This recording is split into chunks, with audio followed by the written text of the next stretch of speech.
नमस्कार दोस्तों, BS Bhagavat classes में आपका स्वागत है। दोस्तों आज हम डिस्कस करने वाले हैं क्लास 10th संस्कृत का जो चौथा चैप्टर है, संस्कृत साहित्य लेखिका। इससे पहले हमने 3 चैप्टर करवा रखा है। दोस्तों काफ़ी दिनों के बाद वीडियो बना रहा हूं क्योंकि मैं एग्ज़ाम में थोड़ा बिजी था, इसीलिए आप लोगों के डिमांड पे मैं अब कंटिन्यू वीडियो डालते रहूँगा। आशा है कि आप लोग जिस तरह से पिछला वीडियो को काफ़ी प्यार दिए थे, उसी तरह से आगे भी इसी तरह से बरकरार रखिए प्यार आप लोग अपना।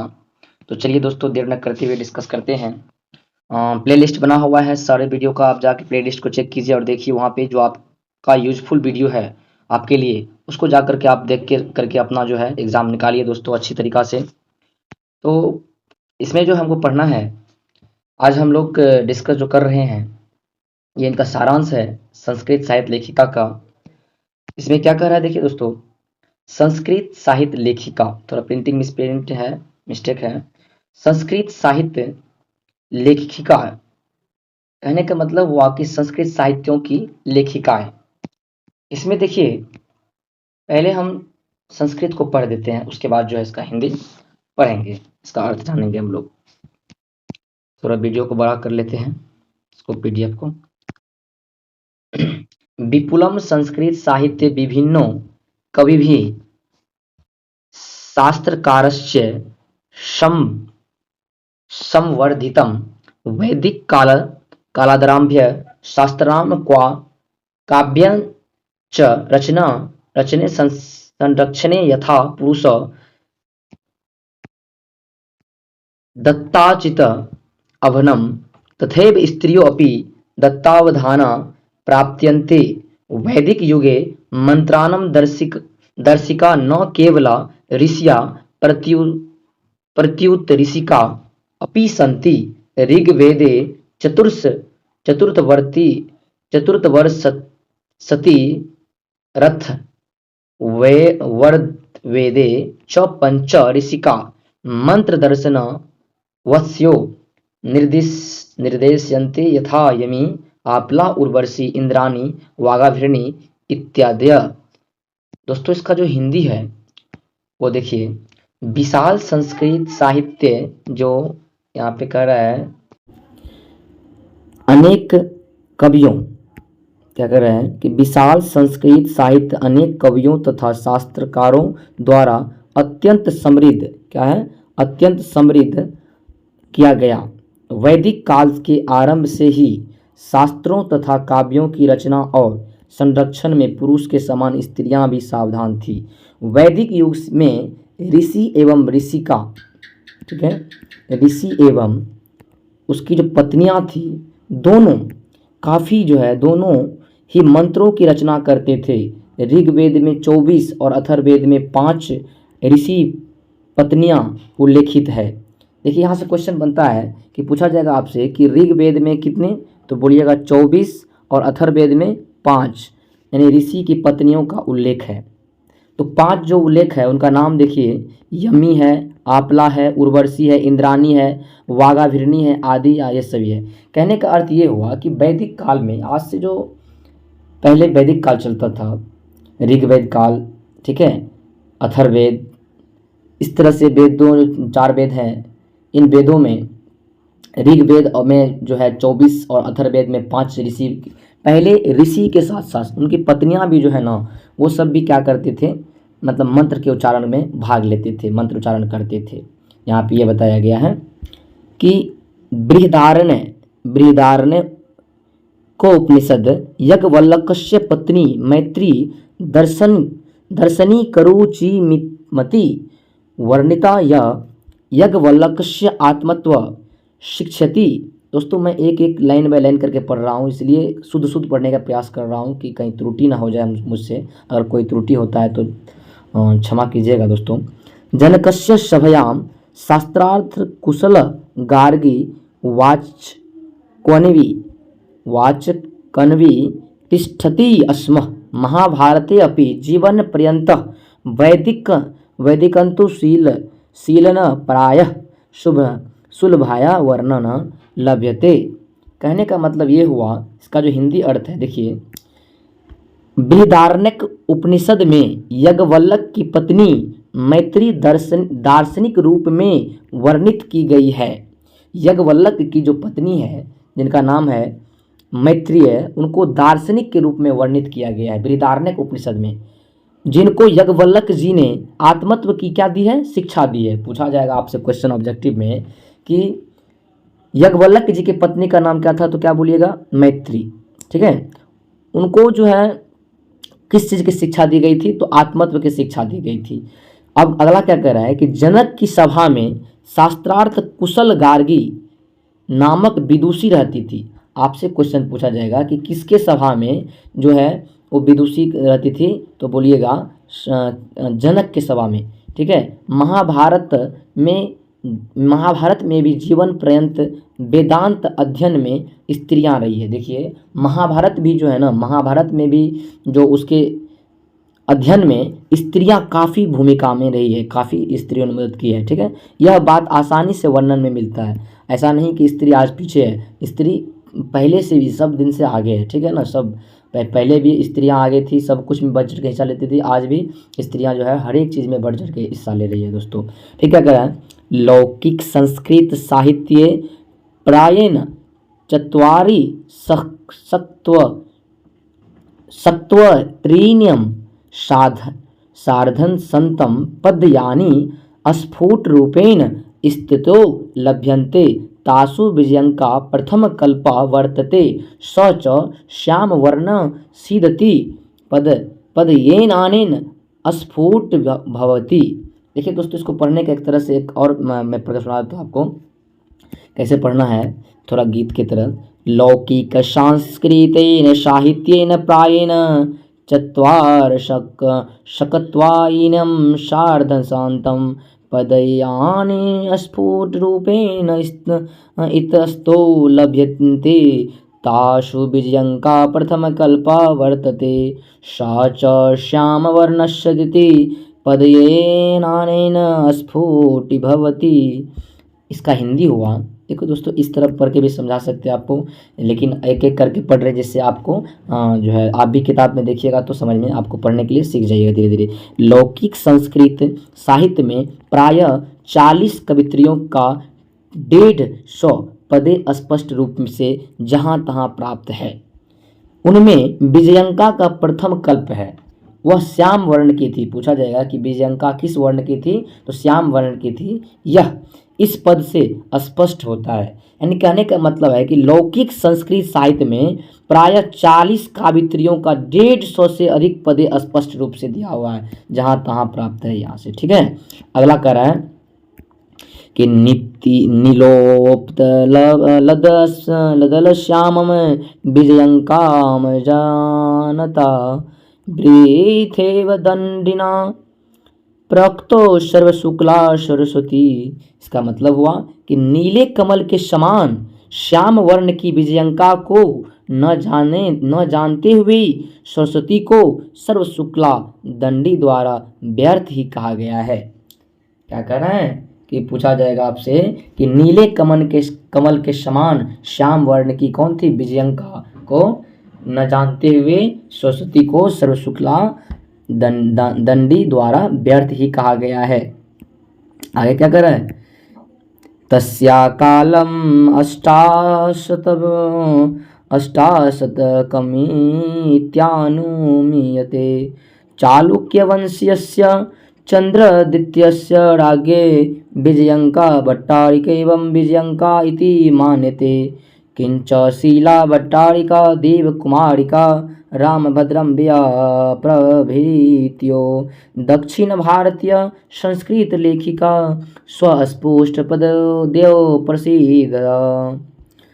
उनका समय 8वीं शताब्दी अनुमान लगाया गया है।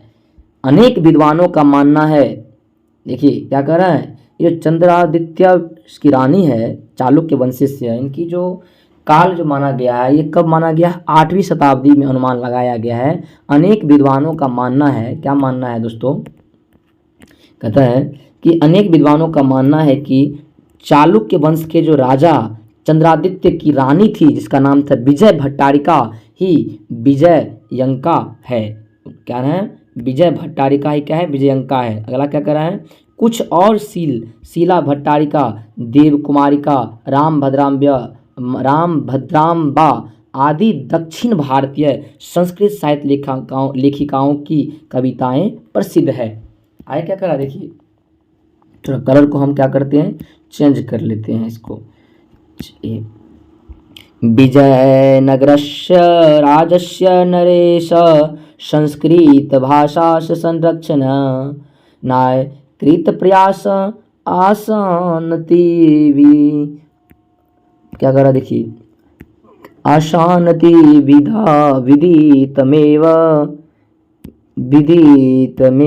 रुकिए कलर थोड़ा चेंज किया जाए, विदितमेव तेषान्त्र पुरे अपि संस्कृतरचना कुशलं राज्ञयो अभवान् भवनं कंपन राजस्य चतुर्थ शतकं राज्ञी गंगादेवी मधुरा विजयम् इति महाकाव्यं स्वमामिनो मधुरे विजय घटानामिश्रित्या रचयत तत्रालंकारणं सन्निवेश आवर्जको वर्तते। इसका मतलब क्या हुआ देखिए, इसका हिंदी अर्थ समझना है। क्या कहता है कि देखिए क्या कर रहा है, विजयनगर के राजा ने संस्कृत भाषा की रक्षा के लिए जितना प्रयास किया वह ज्ञात ही है। मतलब विजयनगर के राजा जो थे उन्होंने संस्कृत भाषा की रक्षा के लिए काफ़ी प्रयास किया, जितना प्रयास किया वह ज्ञात है। क्या उनके अंतपुर में संस्कृत के कुशल रचनाकार हुए, उनके समय से ही संस्कृत के कुशल रचनाकार हुए।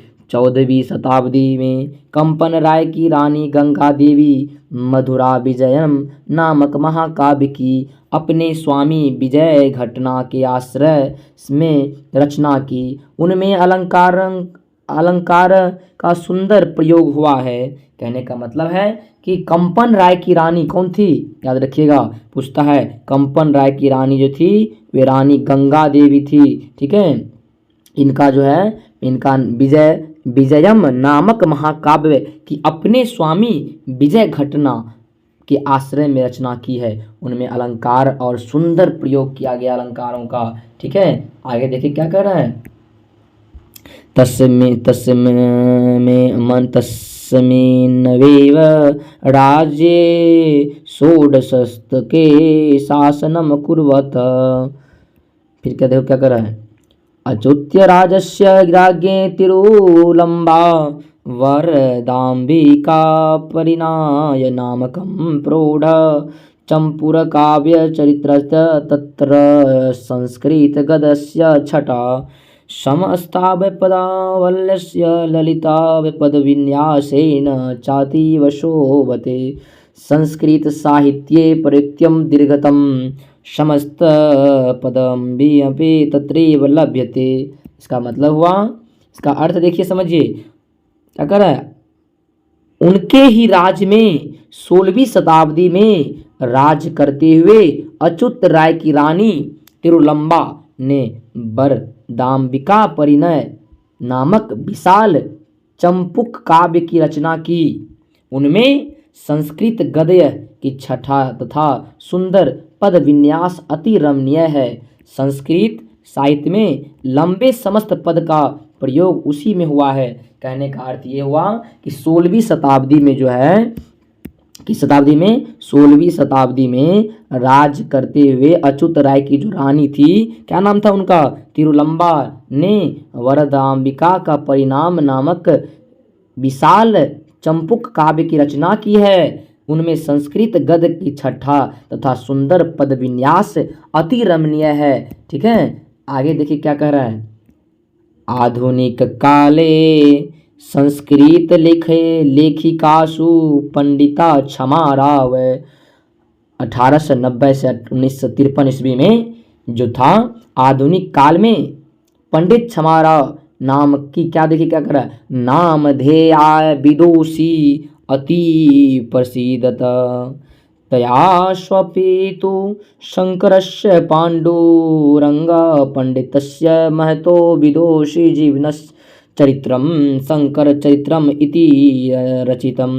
मतलब यहाँ से दोस्तों क्वेश्चन पूछता है, आधुनिक काल में संस्कृत लेखिकाओं में पंडित क्षमाराव नाम की कौन रहती थी? विदुषी बहुत ज़्यादा जो है वो प्रसिद्ध थी दोस्तों, काफ़ी प्रसिद्ध थी वे। ठीक है, ये कह रहा है, देखिए आगे इसका अर्थ क्या कह रहा है समझना है। उन्होंने अपने पिता पंडित शंकर पांडुरंग की महान महान विद्वता जीवन चरित्र पर शंकर चरित्रम की रचना की है। जो जो थी महिला, उनके पिता का नाम क्या था? पंडित शंकर पांडुरंग। उनके महान विद्वंता मतलब उसके पिता जो थे विद्वान थे, उनके जीवन पे चरित्र पे उनका जो उन पे एक चरित्र की रचना की है जिसका नाम है शंकर चरित्र। क्या नाम है इसका दोस्तों? शंकर चरित्रम की रचना की है। आगे क्या कर रहा है देखिए, गांधी दर्शनम प्रभाविता सत्याग्रह गीता माँ मीरा लहरी कथा मुक्तिवली विचित्र परिषाद यात्रा ग्राम ज्योति इत्यादीनम अनेकानम पदय पदय ग्रंथानम प्राणितवती वर्तमान काले लेखन रतासु कवित्र्यसु पुष्पा दीक्षित वनमाला भवालकर मिथिलेश कुमारी मिश्र प्रभृत्यो अनुनिदानम संस्कृत साहित्य पूर्ययन्ति। इसका मतलब हुआ कि गांधी दर्शन से, इसका अर्थ देखिए, प्रभावित होकर के उन्होंने सत्याग्रह गीता मीरा लहरी कथा मुक्ताली विचित्र परिषद यात्रा ग्राम ज्योति इत्यादि अनेक गद पद की रचना की। इस समय लेखन कार्य में संकलन काव्यत्रियों में पुष्पा दीक्षित वनमाला भवालकर मिथिलेश कुमारी मिश्र आदि आए दिन संस्कृत साहित्य को पूरा करते हैं। याद रखिएगा कि उन्होंने वह गांधी दर्शन से भी प्रभावित हुए, सत्याग्रह से, मीरा लहरी से, कथा मुक्तिवली, इन सभी का विचित्र परिषद यात्रा से, ग्राम ज्योति से इत्यादि अनेक गद पद की उन्होंने क्या की? रचना की। इस समय जो है लेखन कार्य में क्या किए हुए? काफ़ी। देखिए कहने का मतलब ये है, इस चैप्टर से हमें यही नॉलेज मिलता है, ज्ञान मिलता है कि आज के युग में जो महिलाएं पिछड़ी हुई है, ये कहने का मतलब ये है कि आज मतलब पहले से ही जो है महिला सब काफ़ी बढ़ चढ़ के आगे आती है, हिस्सा लेती है। कौन चीज़ में? मंत्र के उच्चारण में, वेदों के उच्चारण में। ऐसा बात नहीं है कि महिला वेद के उच्चारण नहीं करती है। दोस्तों अगर आपने ये चैप्टर बढ़िया से पढ़ लिए, समझ लिए, तो प्लीज़ दोस्तों चैनल को सब्सक्राइब कर लीजिएगा। आशा है कि आप लोग पहले से ही कर लेते हैं, समझदार हैं। पीछे जो है प्लेलिस्ट बना हुआ वीडियो आप डिस्क्रिप्शन में जाकर के लिंक भी दिया हुआ है, पिनअप किया, वहाँ से जाकर के आप वीडियो देख सकते हैं। धन्यवाद दोस्तों। अब नेक्स्ट वीडियो में आगे का चैप्टर पढ़ाया जाएगा।